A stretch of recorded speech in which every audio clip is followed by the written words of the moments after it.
Okay, everybody, welcome to our new workshop on bonus structures. This was put together for the team management group, and I'm doing this quite differently, some brand new material, and I started building some actually stuff for another one of our clients. He's actually on the line, that's Tony, and he just hired an apprentice, and so I built this bonus structure around how to figure out how that can work. So I do have another bonus structure that I've set up for a group member, and I'll show you that. It's very simple.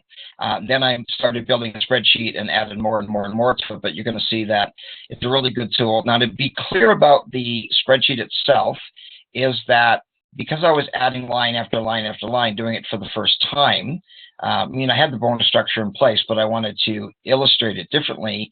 And I started building a spreadsheet, and then I thought, well, I should add another line on gross profit percentage, and then I thought, well, I should add parts to this too, and then I should add parts gross profit, and then 10 hours later, I'm still building it. And as George Lucas said, you never complete a movie, you abandon it.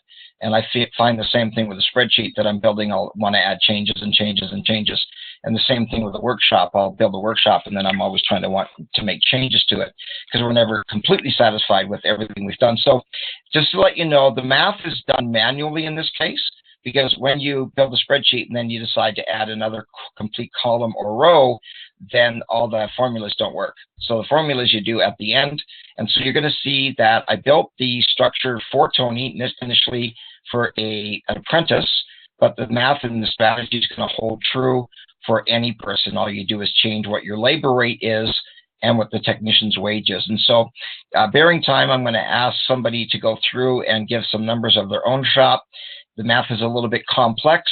So if we have time, great. If we don't, I'm going to send out the math to you, the spreadsheet itself, and demonstrate how it works. I decided to call this Strengthen Your Team and Increase Gross and Net Profit to a Simple Bonus Structure. And I know that's a long name, the longest name I've ever had for a short workshop, but the concept is we do want to strengthen our team. And the question is, does money motivate? That's a question that comes up. And ultimately, the experts will say money does not motivate. But there's a lot of times where it can change the person's impression of you as a shop. I'm sure you've met employees that think you're just getting rich and you're just making all this money, and you're making $100 an hour and they're making 15 and you're making a bunch of money. And yet I've been self-employed 30 years. I've hired a lot of people over the years, and I know there's times I've given paychecks to employees that I thought that I wish were mine. I'm sure we could all relate to that. You think to the advisor, boy, I wish that was my paycheck. And sometimes they're not aware of that.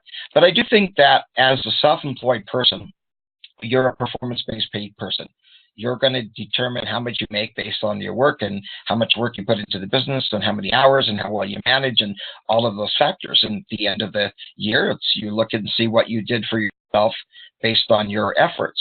So you're a performance-based paid person. And I personally think that everybody should be performance-based paid, whether that's a technician, service advisor, or a manager. But the key thing here is we want to strengthen the team, understanding that money is not the only motivator. And there's a fellow that I'll show you shortly. His name's Daniel Pink. And he's put together some brilliant information on what motivates people. And I'm not going to steal the thunder. I'm going to send you a few links to his YouTube videos. I've followed Daniel Pink for a long time. I've read some of his books. He's absolutely brilliant. And he shows you in the cases that bonus structures will motivate people and the types of jobs that will not motivate people. So he has found out some neat things that he's done with the match trick. For example, when you watch it, you'll see the match trick. And so anyway, strengthen your team, but at the same time, we want to increase gross profit and we want to increase net profit, because you can increase your gross profit and not necessarily increase your net profit. And the bonus structure, of course, absolutely needs to be simple. I had a client years ago that put together a bonus structure. I asked him to explain it to me. He couldn't really explain it to me. It got really complicated. I love this quote from Steve Jobs: "Great things in business are never done by one person. They're done by a team of people." And that would be like trying to be on a football team or a basketball team or a baseball team with one player. It just simply wouldn't work. And so it's not just what we're able to accomplish, but what we accomplish with other people. And of course, Steve Jobs is a brilliant leader, and I think that we need to lead our team to greatness. Some simple points about bonus structures: they need to be, and I don't think they should be or might be or could be. I use the word need intentionally. I think bonus structures need to be simple. The fellow that I was talking to you about, he sorry, I'm laughing, but he tried to show me his bonus structure and I didn't understand it. And I said, okay, can you go through this one more time? And basically it was take sales divided by gross profit divided by hours worked and circle it around to a percentage of something, and then cost of goods sold and square root of something. And the end result is, oh, no bonus this month, but try again next month. And I was interviewing some of his employees, and they said the problem with him is he will put a bonus structure in place and then be unhappy that you met the bonus because he has to write a bigger paycheck. So he's focusing on the size of the paycheck and not based on the work itself. Quick story, my brother Blaine, he works in a business where they treat poles, poles for telephone poles and electrical poles, and they basically take wood and they do what they need to do to make it so that it'll stand up for years and years and years. And whenever there's a big storm or a big hurricane or something like that, they go crazy and they're just working. They're working overtime. And at the end of that particular year, management said, oh, no, we got to scrap overtime. Look at how much we spent.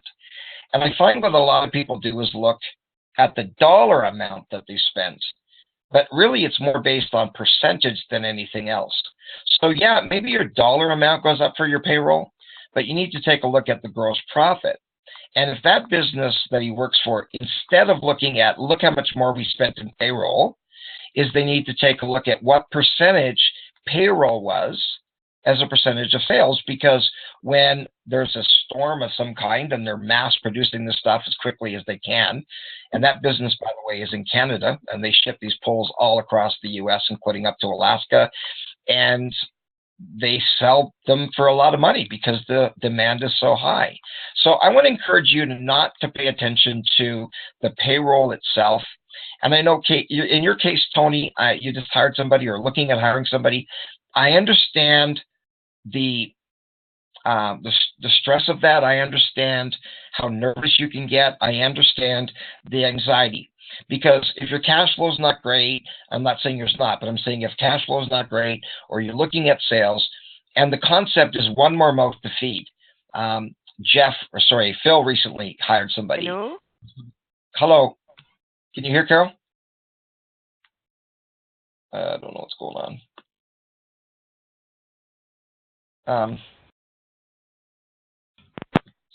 I'm not sure. Kevin, are you still chatting? I don't know what's going on. She hung up, I guess.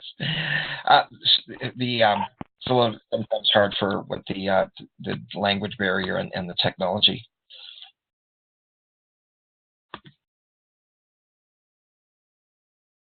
Okay, so I just had to go ahead and mute everybody. No, sorry, I just lost my train of thought there. But the bonus structure needs to be simple. It needs to be well communicated. Simple, so it's not complicated, so they understand it. I believe it needs to be well communicated, that people know exactly what's expected of them. And again, not complicated, very simple. I should be able to look up, as I'm a technician or a service advisor or a manager. It's not as easy with a manager on a weekly basis. With a manager, I suggest that it's on a monthly basis, because there's a lot of things that you don't see in the bottom line till the end.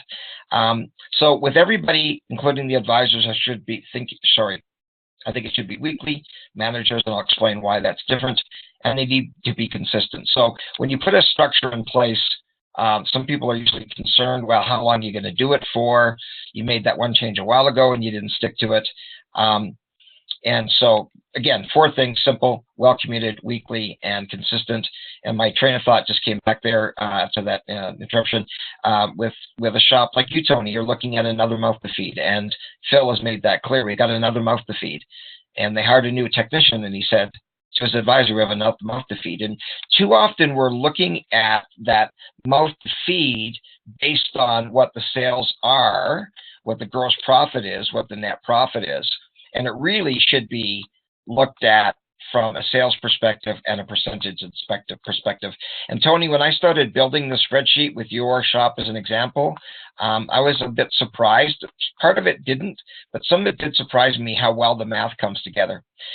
When it comes to bonuses, I believe that technicians should be bonused on sold hours only, and at any given day throughout the week. Every week starts fresh. I think a month is too long. I think when they're looking at 2 weeks in, I'm only halfway through the month, and then maybe I'll hustle with 3 weeks, and maybe I'll look at it and think, we're not going to make it this month, so I'm not going to give as much effort. I believe it should be sold hours only. Some people try to do it on productivity and efficiency and all these kinds of things. It gets too complicated. I should be able to look up at any given day of the week and see exactly how many sold hours there are. And by the way, we believe there should be an individual bonus for a technician based on sold hours and a team bonus based on sold hours as well. Gross profit, I believe, is how service advisors should be bonused, not on sales of labor or parts, but they should be only bonused on the gross profit percentage or gross profit increases. And I believe that shop managers should be bonused on net profit. A technician controls sold hours. A service advisor controls gross profit, and of course sales, but gross profit predominantly. And they don't control expenses. They have no control over all the expenses of the business and wasting electricity or spending too much money on whatever. Whereas managers, they are responsible for the entire thing. Does money truly motivate? And, I thought about, should I add this to it or not, because it makes it look like maybe we shouldn't be talking about this. I believe we should have bonus structures. I believe everybody should be performance-based paid. But there are some other factors. And Daniel Pink, I mentioned him just a few minutes ago. I'm going to send you some YouTube videos. I'll send you a few links of Daniel Pink. And I want to encourage you to take a little bit of time to spend taking a look at what Daniel Pink's research shows on when money does motivate, because there are times that money will motivate people, and then there's other types of jobs where it will not motivate people. Now, I talked to Kevin a little earlier, and I know that you've all seen The Power of Team, but today I came up with another, or yesterday, I guess, I came up with another concept of using the power of team. And let me show you, and Tony, again, I thought of this based on an apprentice. And so I'm going to change this a little bit.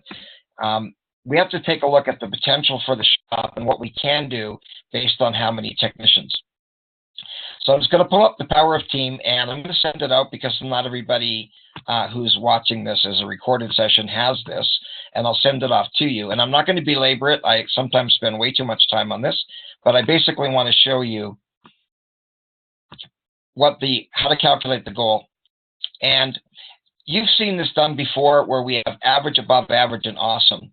And I thought what I would do in this case is I would, instead of saying we'd like to see an average shop, an above average, and an awesome shop, I think, Tony, in the case of your guy, you've got a technician. I'm going to change that. Apprentice. And maybe not everybody's going to have an apprentice, but let's go with the apprentice, because when an apprentice is there, there's a few things that change because of their newly acquired skills. And an apprentice is probably not going to be able to function at the same level as a licensed technician or an ASE certified technician. So let's say that apprentice works 168 hours in a month. And you've got another tech who's at 168 and another tech at 168. You've seen this before.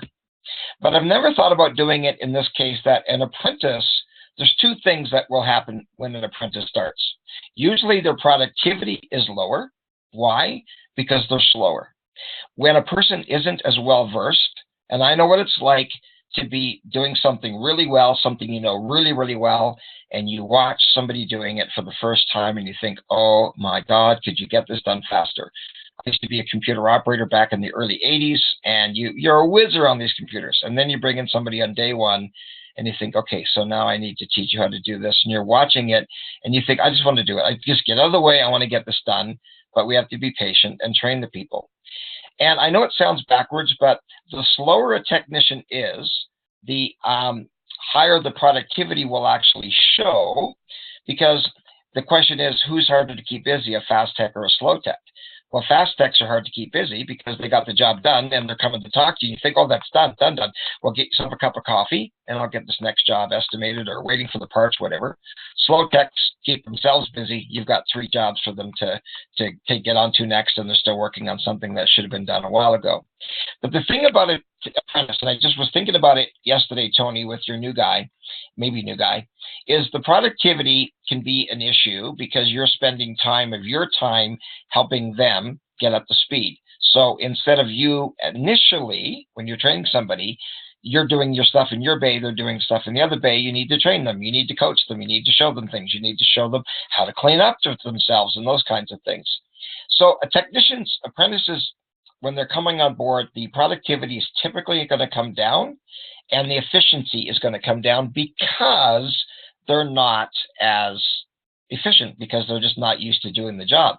When you've done those brakes that many times on a vehicle, or you've swapped out an alternator so many times you can do it with your eyes closed, well, not everybody has that ability to do that.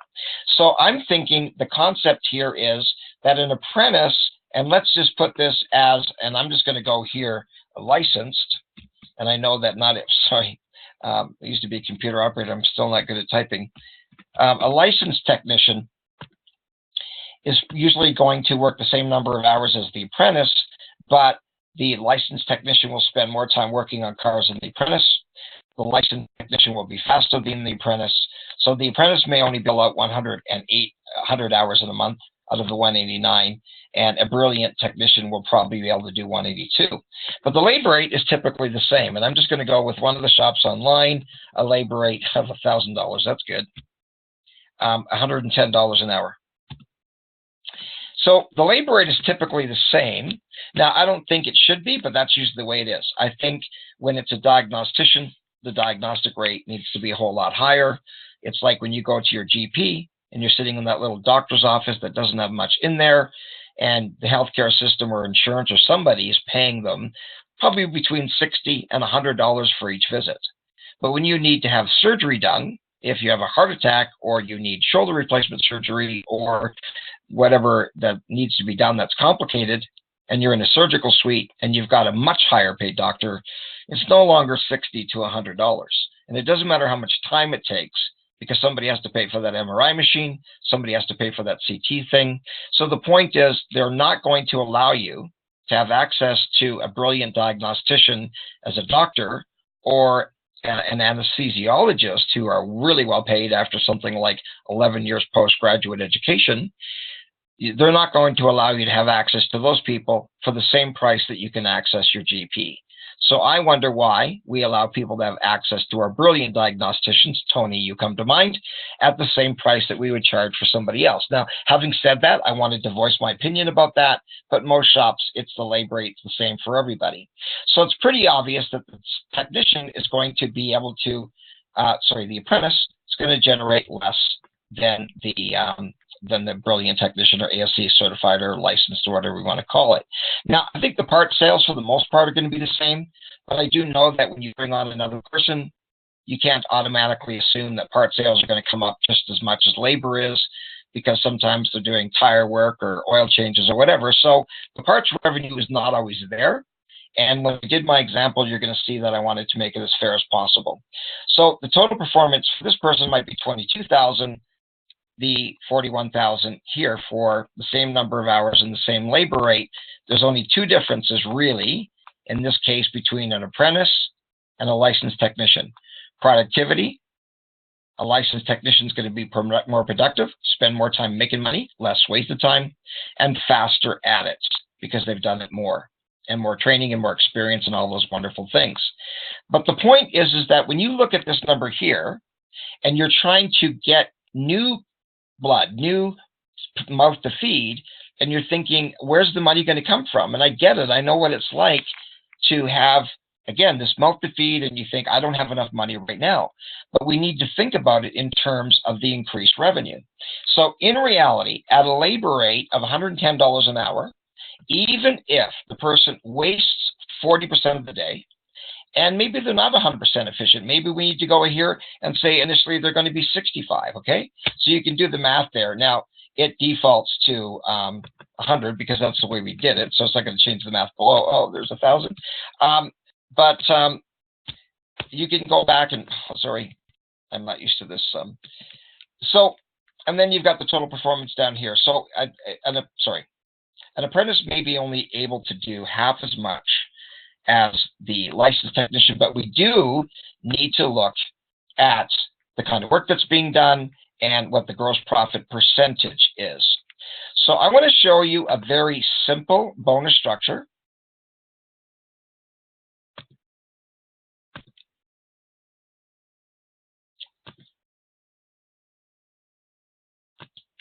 And just work with me here and just work with the numbers, and then you can go back and do your own math. So what I like about technicians is when it's simple, based on sold hours only. In this case, it's a real shop, Stefan, and I believe that the sold hours should be posted at the end of every single day. So on Monday, I see how many hours I build out. And if you choose to do a bonus structure for your own entire team, we need to post that as well. And I get one of those big signs to make it really big, really clear, almost like a goal post. You know, when you go to a game and you're watching it and the score is close, you like it. But, you know, when kids play and you're not allowed to keep score, it's not very fun when you're not keeping score. It's the score that makes it important. So when a technician walks out at the end of the day and they at least get to see what their sold hours were. Now, we believe in addition to that, in an envelope, maybe with their pay stub or paycheck, whatever you're doing, at the end of the month, they have a breakdown of their productivity and their efficiency. And I have a spreadsheet that I'm going to send you along with that as well, with the recording of this. So you can track that. You can see what you should, I think, put into their paycheck based on productivity and efficiency, keeping score. When I train technicians, I will ask, which is rare. I do a technician time management class for employees, and I will say, how efficient are you? And I've done that with thousands of technicians, and I can tell you the number one answer is I'm pretty efficient. Pretty efficient, but how efficient is that? Are you 100 like the average? Are you 65? Are you 85? Are you 112? I don't know, but I'm pretty efficient. But how efficient is pretty efficient? How would you like to know every day when you walk out, or at least the end of the week, the end of the month, exactly how efficient you were and exactly how productive you were? Because it's about keeping score. And I'm not saying that technicians have egos, but we all have an ego to some degree, even as advisors and managers and owners. And we need to feed that ego. And that's one of the things that Daniel Pink talks about as well. So at Stefan's shop, it's based on $106 an hour labor rate. You should be paying your technicians a maximum of 30%. If they're a diagnostician, I don't really have an issue when it gets up to 35, but it should never, ever, in any case, go above 35. But when you're paying a technician more, then how do you keep the percentage there? You need to charge more for them. And the simple analogy is if they're a surgeon, don't charge out like they are a regular doctor or GP. So in this particular case, if we take the labor rate, and you can do it for yourself, at $106 an hour. So that means at 25 to 30%, his technician should earn per hour $26.50 to $31 an hour. Now, this does not change them from hourly to performance-based. Well, actually, I'm going to correct myself. It does change them from hourly to performance-based pay, but it does not change them from hourly to flat rate. If you ask me what's better, flat rate or hourly, I will tell you it's very difficult to make a decision. I know people who've gone from flat rate to hourly to flat rate, back to hourly, and vice versa. You have different problems. It's usually the case with hourly employees that you have to motivate them. With performance-based paid or flat rate technicians, you need to moderate them. And there's a big difference between the two. Now, I'm not that black and white, and I don't think that all hourly technicians are slow and lazy. That's not what I'm saying. And that all flat rate technicians are super motivated. That's not what I'm saying. But some people, when they're hourly, it's just like, I'm making $26.50 an hour. I'm making $26.50 an hour when I'm working on a car. I'm making $26.50 an hour when I'm talking on my phone. I'm making $26.50 an hour when I'm having a cigarette break. I'm making $26.50 an hour whenever. So that's the mentality of some people. Now, if that's the case, we need to look at other ways to motivate them and inspire them. But for the most part, hourly employees need to be motivated. And, I know that more motivation is interesting. I'm going to change it to the word inspire, because I don't think we motivate people. I think we inspire people. And I find when you inspire people, you motivate them. I had a fellow in a class years ago. He said, I brought my technicians here and I want you to light a fire under their butts. And I said, no, what we need to do is we need to light a fire within, not under. So here's how it works. Based on one technician, and this guy was making $19 an hour. So the build hours based on 40, that's what we're looking at. The ultimate goal is we're paying for 40 hours. So the person's going to get paid the $19 an hour for anything that's, in this case, less than 30 hours in a week. So the build hours, our ultimate goal is to have 40, actually to 45. And they're still going to get paid for 40 hours every single week. It doesn't change the flat rate. What it matters is how many hours billed out. So if they bill out from 30 to 35 every week starting fresh, we're going to be able to provide them with $20 times 40. So it's not just that extra hour or two, that's $1 extra. It's that dollar for every one of the 40. So on Friday afternoon, instead of thinking I'd like to get no more jobs so I can get here early, is feed me. If I can get 2 more jobs, I go to the next level and I make an extra $40 this week. If they bill out 35 to 40 hours, they're making $21 an hour. And so that's a significant increase. So when you see on the right of this, and I don't want to get into the concept of Matthew here, that was another thing.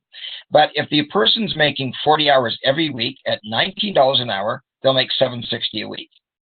If they bill out between 30 and 35, they're still getting paid for 40 hours, but at $20 an hour, they're making $800 a week. If they bill out 35 to 40 hours, $21 an hour, $840 a week. 40 to 45, 22 at $880, and 45 plus $23 an hour, and now it's $1,000.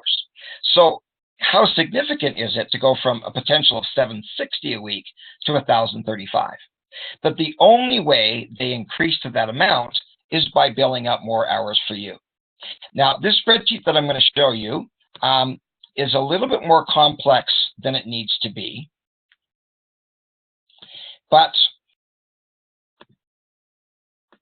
I wanted to prove the math. And in this particular case, I just want to be very clear. Tony is looking at hiring a service advisor who wants to become a technician. He's an advisor at another shop. And you'll notice the new company name up there, Auto Pro to Call, because we want Tony to be our Auto Pro to Call. And we're looking at paying him approximately $20 an hour. The labor rate at the shop is $110 an hour. Now, I know we're not going to have a chance to go through and do the math individually. I'm going to send you the spreadsheet, and all you need to do is change the numbers for yourself, what you want to do. For team members watching this, you can set up a coaching session. I will go through this and custom design it. So I got a little carried away with my numbers here, but you bear with me. What I did, and in Canada, we have CPP, Canada Pension Plan, EI, Employment Insurance, and HP is holiday pay. And I know in the US, you've got student, food, etc. So you need to factor that in. We believe that gross profit should be not including payroll, benefits, and burdens, direct wages only, but it still is a factor. So at $10 an hour labor rate, the guy's making 20, that would be 82% gross profit, but only if we sold 8 hours. If you're paying a technician $20 an hour and they only bill out 4 hours that day, they're costing you $40 an hour, right? Because you didn't charge out the time that they were there. And we already know that we're not going to bill out every single hour for an apprentice. So what I did on the top here is sold hours, very straightforward, how many sold hours. And I wanted to do this in a day's period. And then later on, I'm not going to cover it here, but you're going to see I did it for the week and I got a little carried away and did it for the year. And then I got even more carried away and added more stuff to the parts. But the concept is really simple. If you brought on this, and we'll use a real scenario, Ken, and your labor is $110 an hour, pretty obvious your sales are going to be $110. Now he's costing you $160 a day, but that $160 is only direct wages. 20 hours, $20 an hour times 8 hours in a day. So we're going to lose $50 gross profit in the day. Now I know our benchmark for labor gross profit is higher, but we only made 45% negative because we didn't sell the hour. Well, we sold 1 hour. But we have some sales to go along with that. And I know that it should be 50-50. Half the money should come from labor the other half should come from parts, sublet, tires, towing, shop supplies, and environmental fees. I don't want to confuse that with labor to parts ratio, because when you're looking at just labor and parts, just those two things, no tires, no towing, anything, this is a different ratio. We want labor to be higher than parts. When I started in the industry years ago, it was labor and parts should be about the same. That's not the case anymore. We teach that labor should equal parts, sublet, tires, towing, shop supplies, and environmental fees. So every dime that comes in your door for labor, an equal amount should come from everything else. But that's not going to happen with every shop. So I decided to go with 45%. And we know that the gross profit on those parts should be 50%, but there's some tires and some shop supplies in there. Shop supplies are usually higher than 50. Tires are lower than 50. So I wanted to be absolutely fair here. And I said, look, we're going to only make $23 gross profit on the $51 in parts that we sold in the 1 hour during when the technician was working on that. So we lost $27 a day. To be even fairer than that, I added in the things that we just talked about in Canada, at least CPP, workers' comp, holiday pay, because you have to pay those. And so what you want to do is the same thing I did here, find out exactly what it was. CPP 4.95%, EI 1.8, and holiday pay 4. Find out what it is in your province or state and factor that in. But I thought, well, there's laundry as well. So I called Tony's receptionist bookkeeper and I said, okay, how much do you spend on laundry? Because I want to make that accurate. And I was surprised how much laundry is, but I thought, well, they drink coffee and some miscellaneous stuff, and they drink water and whatever. I wanted to be completely fair, so I said, okay, with laundry and all the other stuff, maybe that's another $30 a day. So your net profit only selling 1 hour would be negative 58. In a month, I added that just earlier today actually, 1216, and I thought, what would it be in a year? We lost 1346. But what happens if we get out 2 hours a day? At $110 an hour, 220, 160 is the same amount. No matter how many hours you bill, it costs you the same. If they're hourly, you're paying the exact same amounts. The labor gross profit is going to increase. Now, I'm not going to look at every one of these lines individually. 1 would be the lowest you're going to sell. Our benchmark is 9. To me, the sweet spot is going to be right here. If you're hiring a new person, a rookie, an apprentice, the sweet spot for you is going to be, and I'll just pull this down like this. And again, I'm going to send this to you. The sweet spot's going to be somewhere between the 4 and the 5. So between 4 and 5 hours, where the sweet spot is, we should be able to do about, and that's based on Tony's labor rate. So you have to have your own. We've got $440 here. We've got $550 there. The labor cost is exactly the same. And so we can see the labor gross profit. Let's bring it right down to daily. The net profit at 1 hour is negative 58. If you can sell 2 hours a day, you're making money already, and that goes right to the bottom line because there's no other additional expenses because we've already taken off all the payroll benefits burdened and laundry, and I added a little bit more every day for some other things that it might cost you. If you're at 3 hours, you're making $208 a day, $341, and so I believe that somewhere between $341 and $475 is what you should be able to do net profit, because after you've paid the technicians and the payroll benefits and burdens from line 22, it goes right to the bottom line. In a month, what does that look like? An additional 71 here and 9,975 there, and annually somewhere between 79,000 and 110. Now, I know you look at this and think, yeah, it's easier said than done. Well, everything's easier said than done. I don't know where the expression came from. Do you know anything that's easier done than said? I could say when I walk down the street, but it's easier to say it than to walk down the street. Everything is easier said than done. But it really comes down to the math. And I know, Tony, when your concern is I'm looking at my current situation and how do I pay out $160 every single week for 52 weeks a year, because when they're off, they're getting vacation. Of course, we factored that number down here anyway. But we need to take a look at the increased revenue to do that. And if we can't bill out 2 hours in a day for an apprentice, then something's absolutely wrong. Now, this doesn't need to be an apprentice. They could be a regular technician. It could be hiring a diagnostician. It could be a licensed tech. It could be a third-year apprentice. And basically it comes back down to the average, above average, and awesome that I showed you. And maybe they're going to be a one-year apprentice in the first column, and then maybe when they hit their second or third year working for you, if you don't have an apprenticeship program. The bottom line is we're going to train them, we're going to coach them, we're going to inspire them, and we're going to allow them to become more productive faster and more efficient faster at it. Now, how you sell is important to that factor as well. But I wanted to show this one thing from a bonus structure, and this got me thinking today, and I got really excited. I thought, okay, let's change it up a little bit. And what could happen, by the way, and then there's all the parts that go along with that. I wanted to be fair with that. So you see all the parts revenue there too, which the technician does not get a percentage of that.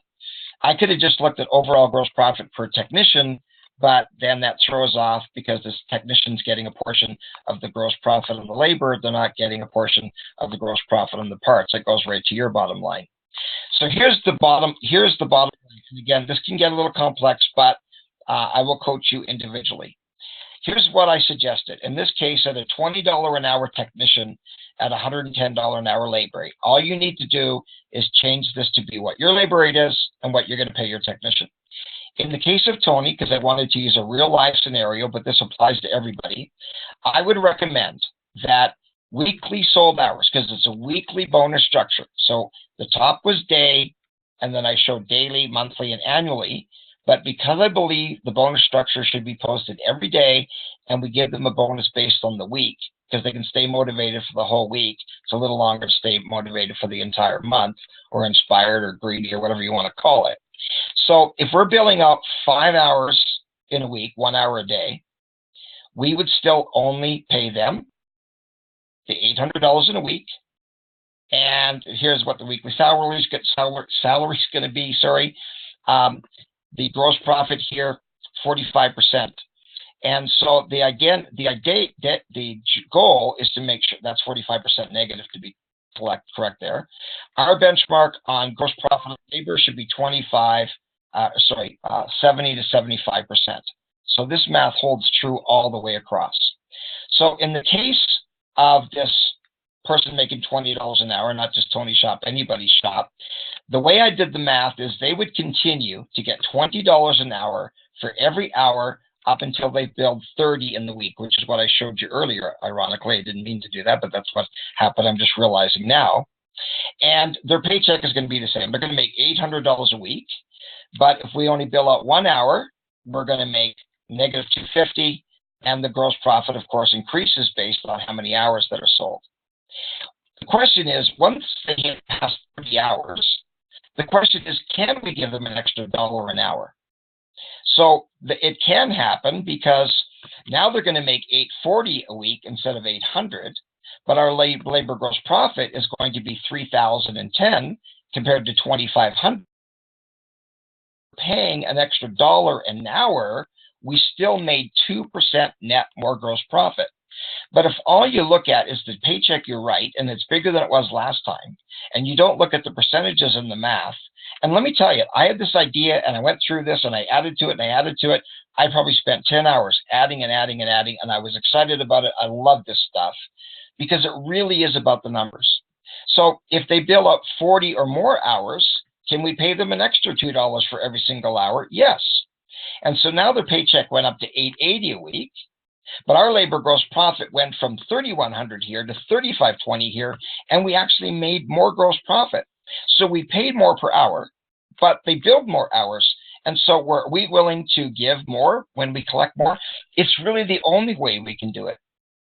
And if they bill out 45 or more hours, they're still making the 20 hours a week. Okay, that doesn't change. But we can pay them $23 an hour. Now they can make $1,035. We can make $39.15 or 79% of that number.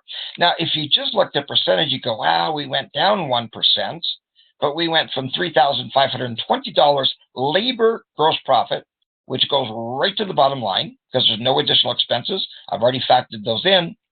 and now we made $39.15. So when you're thinking about a bonus structure, I think when we get into this area here, I think it should remain the same. I don't think we should be bonusing people for billing out 5 hours a week. They should be fired if they're billing out 5 hours a week. But I wanted to show you this math. And again, I know this is a little complex. And when I originally thought about this, it was going to be simpler. But I was learning the numbers. I don't mean learning the numbers, but I was amazed to see how much the gross profit dollars increase. But look how much the paycheck goes from the employee: $800 a week, $840 a week, $880 a week, $1,035 a week. I mean, if you thought about it, you're hiring a new person, you think, oh my God, $1,035 a week, I can't afford that. Well, if you've got the sales and after you've paid them, you got $39.15 in labor gross profit, the answer is absolutely you can afford it.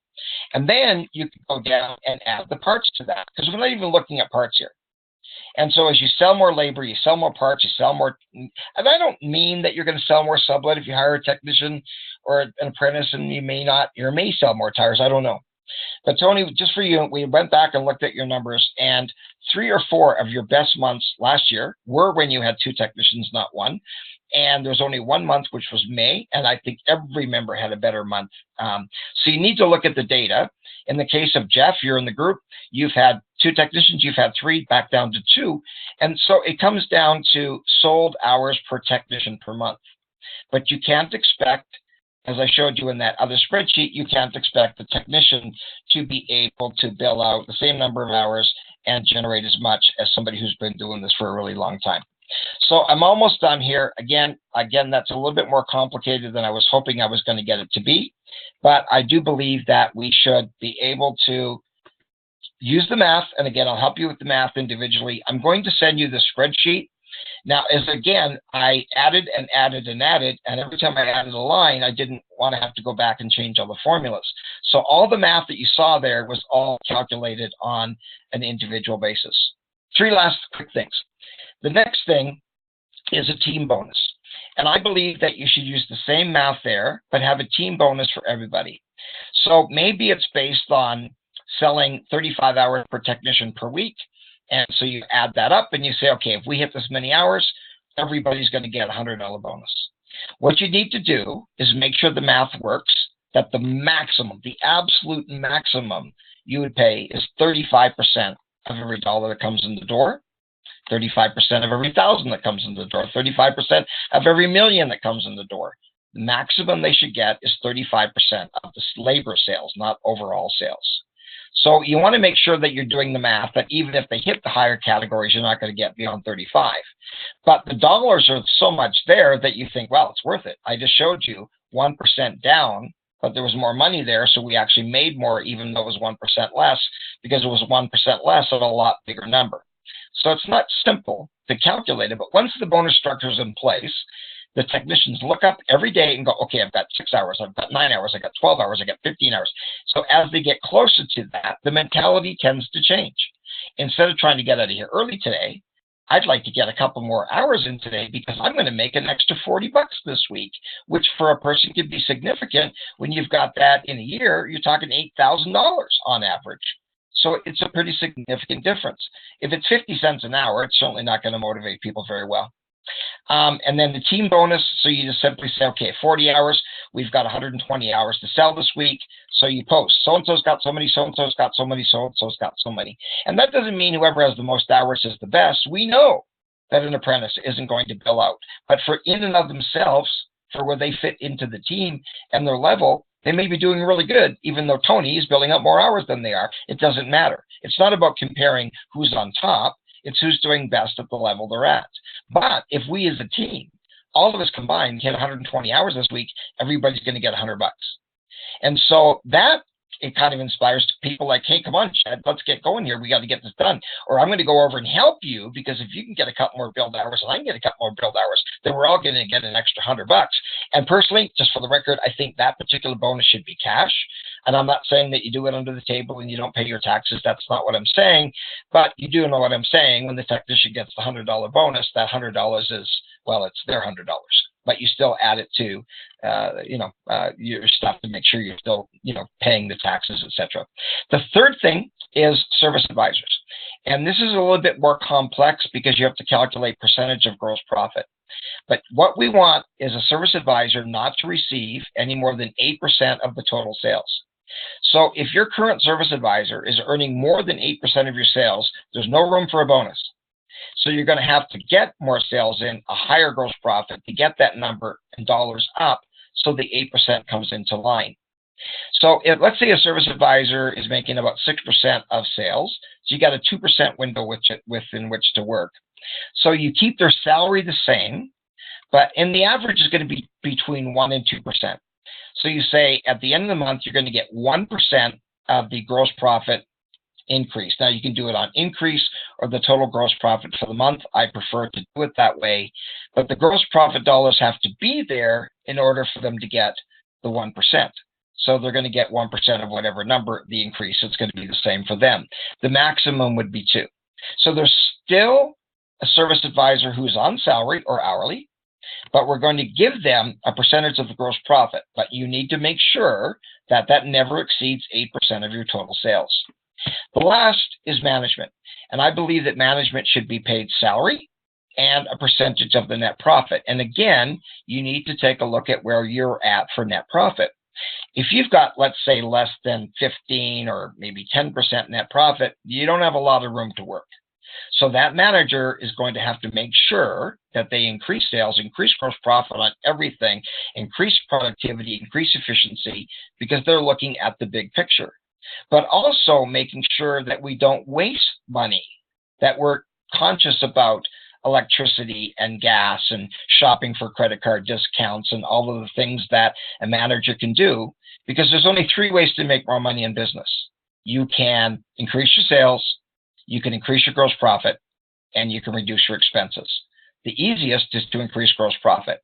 So a manager might earn, let's say, their salary, whatever it might be, and because we're all across North America, it would be much higher in LA than it's going to be in another place. So I'm not going to take a look at amount, but what you want to make sure is that the manager salary does not exceed 10% of your sales. So if your manager is already making 15% of your sales, either your manager is overpaid or you're not generating enough sales to pay them to be a manager. So you need to get a cheaper manager or bring in a lot more money so that it comes into that 10%. So if you have questions on that when it comes down to any of these, bonusing a technician, bonusing a service advisor, bonusing a manager. Technicians, sold hours only. Service advisor, gross profit only.